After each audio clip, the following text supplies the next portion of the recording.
ان الذین یرمون المحصنات الغافلات المؤمنات، یقیناً وہ لوگ کہ جو تہمت لگاتے ہیں ان پاک دامن عورتوں پر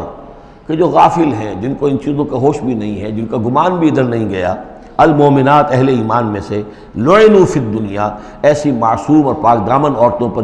جو تہمت لگانے والے ہیں ان پر پھٹکار ہے دنیا میں بھی اور آخرت میں بھی، وَلَهُمْ عَذَابٌ عَظِيمٌ، اور ان کے لیے بہت بڑا عذاب ہے۔ یوم تشہد علیہم السنتہم وایدیہم، جس دن کے ان کے خلاف گواہی دیں گے، تشہد علیہم، علا کو نوٹ کر لیجئے، جس دن کے ان کے خلاف گواہی دیں گے، السنتہم ان کی اپنی زبانیں گواہی دیں گی، وایدیہم ان کے اپنے ہاتھ گواہی دیں گے، وارجلہم اور ان کے پاؤں گواہی دیں گے، بما کانوا یعملون، اب جو کچھ عمل وہ کر رہے تھے۔ یہ ہاتھ ہمارے پاس اللہ کی امانت ہے، میں اس سے غلط کام کر رہا ہوں تو یہ انڈر پروٹیسٹ میرا حکم تو مان رہا ہے، اس لیے کہ اللہ تعالیٰ نے مجھے میرے حوالے سے کیا ہوا ہے، لیکن اس کے اندر پروٹیسٹ ہے، قیامت کے دن یہی میرے خلاف مقدمہ کرے گا، پروردگار تو نے مجھے اس کے حوالے کیا تھا اور یہ مجھ سے میرے ذریعے سے غلط کام کرتا رہا۔ یہ پاؤں جو ہیں ہمارے خلاف گواہی دیں گے کہ پروردگار ہم اس کے تابع تھے،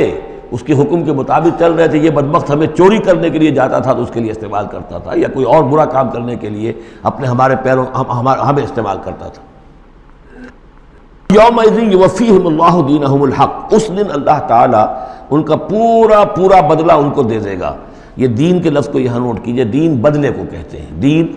مالک یوم الدین، جزا و سزا کے دن کا مالک، بدلے کا دن۔ وَيَعْلَمُونَ أَنَّ اللَّهَ هُوَ الْحَقُّ الْمُبِينُ، اور وہ جان لیں گے کہ اللہ تعالیٰ ہی ہے الحق، سچا اور ہر بات کو کھول کر بیان کر دینے والا۔